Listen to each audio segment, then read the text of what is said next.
Sir, जय हिंद। बहुत बहुत शुक्रिया समय देने के लिए। Thank you sir. जय हिंद राजेश जी, हमेशा अच्छा लगता है आपके प्रोग्राम में आना, और आप बहुत इम्पोर्टेंट मुद्दों को लेके आगे आते हैं। शुक्रिया सर, थैंक यू इसके लिए। सर, डिम्पल यादव, माननीय अखिलेश यादव की वाइफ, माननीय सांसद ने संसद में ईसीएचएस का मुद्दा उठाया सर। और उन्होंने कहा कि जो एक्स सर्विसमैन हैं उन्हें कई परेशानियों का अब सामना करना पड़ रहा है, क्योंकि मोदी सरकार ने ईसीएचएस का बजट जो है धीरे धीरे कम करना शुरू कर दिया है। और अब जो प्राइवेट हॉस्पिटल हैं, अब वहां से कई मरीजों को वापस लौटाया जा रहा है। ये मुद्दा उन्होंने रेज किया, तो मुझे लगा सर कि मैं इस मुद्दे पर आपके साथ बातचीत करूं, क्योंकि हम थोड़ा सा फेरबदल देख रहे हैं नोएडा में भी। मैंने महसूस किया है कि कुछ तो हुआ है। जो जितने भी पैनल हॉस्पिटल हैं वहां से कुछ उनके व्यवहार में चेंजेस आया है, खासकर ईसीएचएस वाले जो हम रेफरल लेकर जाते हैं उनको लेकर सर। राजेश जी, सबसे पहले तो मैं डिम्पल यादव को कॉम्प्लीमेंट करूंगा कि ये मुद्दा रेज किया पार्लियामेंट में, उनकी तरफ से ये रेज हुआ है, क्योंकि कौन हमारे मुद्दे आगे लेके आएगा, और अगर हमको कुछ तकलीफ है तो एटलीस्ट पार्लियामेंट में इसका जिक्र हो रहा है। बट इसको एक पूरे पर्सपेक्टिव में हमको देखना पड़ेगा। 1 अप्रैल 2003 को ईसीएचएस पहली बार ये contributory ex serviceman contributory health scheme आई थी।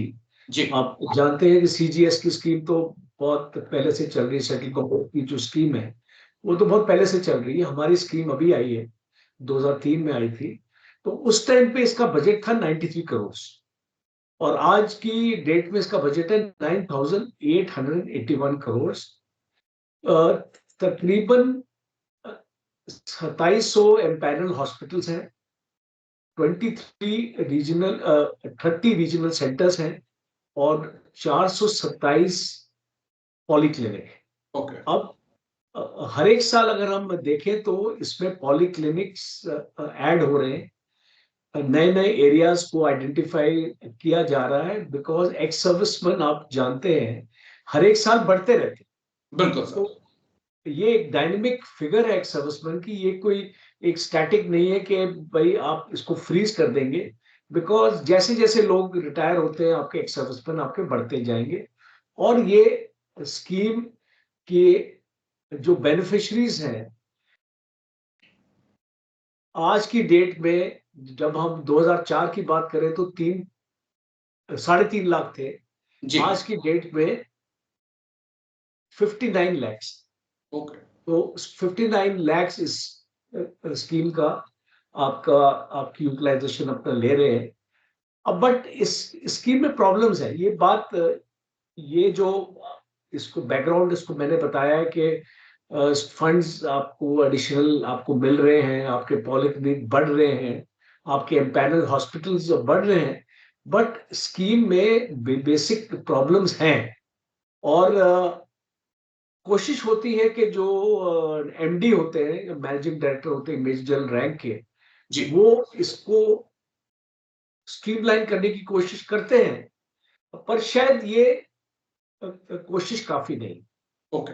और इसीलिए मैं डिम्पल यादव को मैं खास तौर पे मैं उनको कॉम्प्लीमेंट करना चाहूंगा कि एटलीस्ट एक पर्सपेक्टिव लोगों के सामने रखा है। देखिए, मैं अपना पर्सनल एग्जांपल आपको देता हूं। मेरे फादर 4 साल पहले बहुत क्रिटिकली इल थे, और मैं उनको एक फोर्टिस हॉस्पिटल में ले गया, जी। और वहां पे उनको बेड नहीं दिया गया। ओके। और वो बेड इसलिए नहीं दिया गया क्योंकि वो ईसीएचएस के पेशेंट। और क्यों नहीं दिया गया? ईसीएचएस के पेशेंट थे क्योंकि उस हॉस्पिटल के बिल्स पेंडिंग थे जो ईसीएचएस ने क्लियर नहीं किए थे। और इसीलिए ईसीएचएस के फ्यूचर पेशेंट्स के ऊपर उन लोगों ने रोक लगा रखी थी कि भाई हम जब तक आप हमारे पेंडिंग नहीं क्लियर करेंगे हम आपके नए पेशेंट्स को नहीं लें। तो this was a very very disturbing. अब देखिए, मैं तो एक मेजर जनरल था और मेरी जान पहचान थी इधर उधर, तो मैंने अपने फादर को कहीं और मैं उसको एडमिट कर दिया, और मैं उनकी ट्रीटमेंट शुरू कर पाए। पर क्या ये हमारे जवान, अगर मेरी जगह अगर कोई जवान होता, एक सोल्जर होता, क्या वो कर पाता है? That is the question. और इसीलिए मैं आपके प्रोग्राम के थ्रू गवर्नमेंट को ये एहसास दिलाना चाहता हूं कि सीजीएचएस और ईसीएचएस में बहुत फर्क है, और ये अपरेंट है आपकी दवाइयों की अवेलेबिलिटी के ऊपर। देखिए, अगर हम ईसीएचएस में जाते हैं आज, जी अभी एक अनफॉर्चुनेटली भारत में एक L1 सिस्टम करके आया हुआ है मेडिसिन में। आज मैं RR हॉस्पिटल में गया था अपनी वाइफ के लिए कुछ दवाइयां लेने के लिए, तो I don't want to quote, but then इस डॉक्टर्स ने एक्चुअली बोला कि RR हॉस्पिटल में इसको दवाइयां जो है वो आपको L1 टाइप की मिलेगी, उसमें पोटेंसी उतनी होगी जितनी आपको है। अगर आपको अच्छी दवाइयां चाहिए तो आपको सिविल मार्केट में जाना पड़ेगा। तो अगर हम इस तरीके की सोच रखते हैं कि अगर हम अपने हॉस्पिटल्स को एम्पावर नहीं कर रहे हैं अच्छी दवाइयां रखने के लिए, देखिए ईसीएचएस में भी आपको वही दवाइयां मिलेगी जो आपको फौज की तरफ से आती है, और उनकी पोटेंसी या L1 का जो ये सिंड्रोम है। और मैं जी इसीलिए ये आपका प्रोग्राम में L1 को मैं इसको लेके आ रहा हूं, बिकॉज ये हमारे मेडिकेयर सिस्टम को खत्म कर रहा है। ये L1 का जो लोएस्ट बिडर वाली मेडिसिन का जो मामला है। अब आप देखिए, पैरासिटामोल आपको 2 रुपए में भी मिलेगी और आपको जी 10 रुपए में भी मिलेगी। बिल्कुल तो and that is the basic medicine एक बुखार को कम करने के लिए।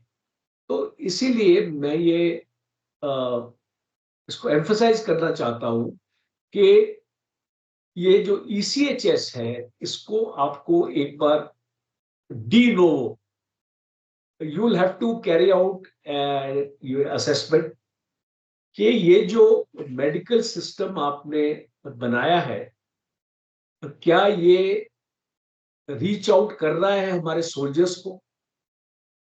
क्या हमको ईसीएचएस से सही प्रकार की दवाइयां मिल रही हैं, या हमको एनए सर्टिफिकेट लेना पड़ेगा और हमको मार्केट से खरीदना पड़ेगा? वाई शुड एक एक्स सर्विसमैन को आप एनए और ये प्रोसीजर में घसीट के लेके जा रहे हैं, जब आपके पास एक पॉली क्लिनिक है, जब आप उसको फंड कर रहे हैं, आपके पास डॉक्टर्स हैं, तो आपके पास वहां पे दवाइयों का भी अवेलेबिलिटी इस प्रकार से होनी चाहिए कि आपको बेस्ट ऑफ मेडिसिन आप लोकल परचेज करके उनको दीजिए। बिल्कुल सर। आप उससे एनए सर्टिफिकेट क्यों लेते हैं? आप उनको बोलते हैं कि आप मार्केट से लो और फिर आप क्लेम करो, और उस क्लेम आपका कब पास होगा, कब नहीं पास होगा, उसकी डॉक्यूमेंटेशन होती है। तो आई थिंक एक टेक्नोलॉजी का युग आ चुका है।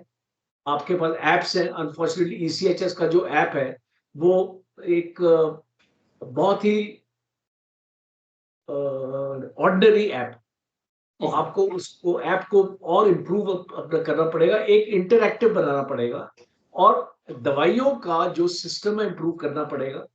दूसरा, हॉस्पिटल्स को आपको स्ट्रिक्ट इंस्ट्रक्शन देनी पड़ेगी कि कोई भी ईसीएचएस का अगर पेशेंट है, आप उसको वापस नहीं कर सकते। अब ऐसी बनाई गई है जी कुछ सुविधाएं बनाई गई हैं जिसमें बोला गया है कि आप ईसीएचएस को वापस नहीं कर सकते, बट अभी भी ग्राउंड पे ये चीज इंप्लीमेंट नहीं हो पा रही है। तो मुझे लगता है कि कहीं ना कहीं पे गवर्नमेंट को इसके ऊपर अपना एक सोच बनानी पड़ेगी। और हम सोल्जर्स के साथ डील कर रहे हैं, हम उन लोगों के साथ डील कर रहे हैं जिन लोगों ने अपनी जवानी अपने देश के लिए निछावर करी है, और at least they deserve a better treatment.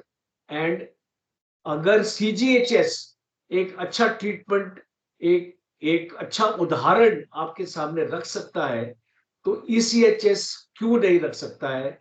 ये मेरी अपील है आज देश के लिए और आपके प्रोग्राम के थ्रू गवर्नमेंट के लिए। जी सर, शुक्रिया शुक्रिया इस मुद्दे पर बात रखने के लिए।